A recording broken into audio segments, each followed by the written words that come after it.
എഴുതി തീർക്കാമെന്ന് ഓർത്തു. കാരണം എഴുതിയില്ലെങ്കിൽ നമുക്ക് പിന്നീട് ഒരു റിഗ്രറ്റ് വന്നാലോ, അന്ന് എഴുതാമായിരുന്നു എന്ന് തോന്നിയിരുന്നാലോ എന്നോർത്ത് അവസാനത്തെ അറ്റംപ്റ്റ് ഞാൻ എഴുതുകയായിരുന്നു. നമ്മുടെ ഒരു കീർത്തകാട് എന്ന് പറയുന്ന ഒരു ക്രിസ്ത്യൻ ഫിലോസഫർ ഉണ്ട്. അദ്ദേഹം പറഞ്ഞത് ഒരു ലീപ്പ് ഓഫ് ഫെയ്ത്ത് എന്ന് പറയുന്ന ഒരു കാര്യമുണ്ട്. അതായത് നമുക്ക് അറിയില്ല നമ്മൾ അവിടെ എത്തുമോ ഇല്ലയോ എന്ന്, ഒരു അൺസർട്ടനിറ്റി ഉണ്ട് നമ്മുടെ മുമ്പിൽ. പക്ഷെ നമ്മൾ ഒരു വിശ്വാസം എന്നുള്ള ബേസിസിൽ ഒരു ചാട്ടം ചാടുകയാണ്. അതാണ് ഒരു ലീപ്പ് ഓഫ് ഫെയ്ത്ത് എടുക്കുകയായിരുന്നു എന്നെ സംബന്ധിച്ചിടത്തോളം ഈ അറ്റംപ്റ്റിൽ മൊത്തം.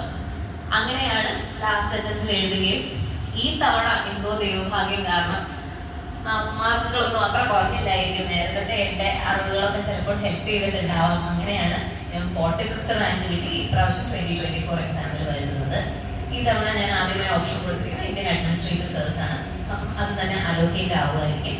ഇതായിരുന്നു എന്നെ സംബന്ധിച്ചോളം UPSC പറ്റിയുള്ള എൻ്റെ ഒരു എക്സ്പീരിയൻസ്. വളരെ വലിയൊരു എക്സ്പീരിയൻസ് ആണ്. അപ്പം നിങ്ങൾ ഇത് കേൾക്കുമ്പോൾ നിങ്ങൾ ഒരിക്കലും വിചാരിക്കരുത് ഇത് വളരെ ബുദ്ധിമുട്ടാണ്, ഒരുപാട് സമയമെടുക്കും. അങ്ങനെയല്ല.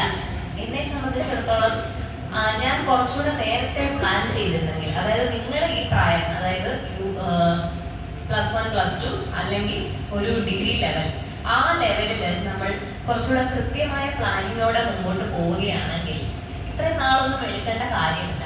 മാത്രമല്ല നേരത്തെ നമ്മൾ സർവീസിൽ കയറിയാൽ നമുക്ക് കൂടുതൽ നാൾ സർവീസ് ഉണ്ടാവുകയും ലേറ്റർ നമ്മുടെ കരിയറിൽ നമുക്ക് കുറച്ചുകൂടെ ഹയർ പൊസിഷൻസിലേക്ക് വരികയും ചെയ്യാം. കാരണം ഗവൺമെന്റ് ഫിക്സഡ് ഏജ് ആണ് റിട്ടയർ ചെയ്യാൻ. 60 years കഴിയുമ്പോൾ നമ്മൾ റിട്ടയർ ആവും. എത്ര നേരത്തെ നമ്മൾ സർവീസിൽ കയറുന്നോ അത്ര നാൾ നമുക്ക് സർവീസ് ഉണ്ടാവും. അപ്പോൾ എനിക്ക് പറയാനുള്ളത്, എനിക്ക് അന്ന് അത്ര ഒരു ക്ലാരിറ്റി ഇല്ലായിരുന്നു. കാരണം ഞാൻ അതിനെ പറ്റിയൊന്നും ആലോചിച്ചില്ല.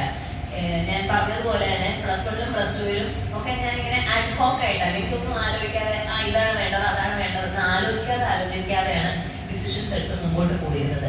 ഒരു പക്ഷേ അന്ന് ഇതുപോലെ ഒരു എക്സ്പോഷർ, അതായത് ആരെങ്കിലും നമ്മൾ കണ്ട് സംസാരിച്ചിരുന്നെങ്കിൽ ചിലപ്പോൾ ഞാൻ കുറച്ചുകൂടെ മാറി ചിന്തിച്ച് ഇച്ചിരി പ്ലാൻഡോടായിട്ട് പഠിച്ചിരുന്നേനെ. അപ്പോൾ നിങ്ങളോട് എനിക്ക് പറയാനുള്ളത്, നിങ്ങൾക്ക് ഏറ്റവും ഇപ്പോഴുള്ള അഡ്വാൻറ്റേജ് UPSC എന്നല്ല, ഏതൊരു കാര്യമാണ്, ഏതൊരു കരിയർ പാത്തിനെയാണ് നിങ്ങൾ മുന്നിൽ കാണുന്നതെങ്കിലും നിങ്ങൾക്ക് ഒരു ഏർലി മൂവർ അഡ്വാൻറ്റേജ് ഉണ്ട്. അതായത് നിങ്ങൾ വളരെ നേരത്തെയാണ്.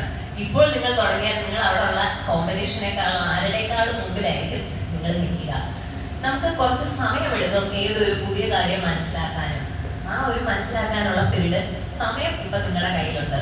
അത് നമുക്ക് വേറെ ആർക്കും തിരിച്ചു കിട്ടില്ല. എല്ലാവർക്കും 24 മണിക്കൂറുണ്ട്. പക്ഷെ നിങ്ങളുടെ കയ്യിൽ കുറച്ചുകൂടെ യങ്ങർ ഏജിലായിട്ട് നിങ്ങൾക്ക് സമയമുണ്ട്.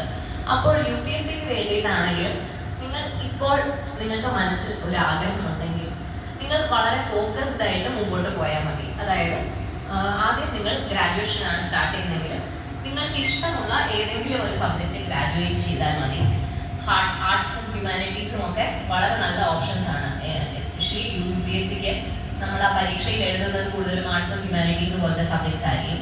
അങ്ങനെ ഒരു സബ്ജക്റ്റ് നമ്മൾ ഗ്രാജുവേഷനിലെ ഡിഗ്രി ആയിട്ട് എടുത്ത് പഠിക്കുകയാണെങ്കിൽ അത്രയും അഡ്വാൻറ്റേജ് നമുക്ക് പിന്നീട് ലേറ്റർ ഉണ്ടാവും.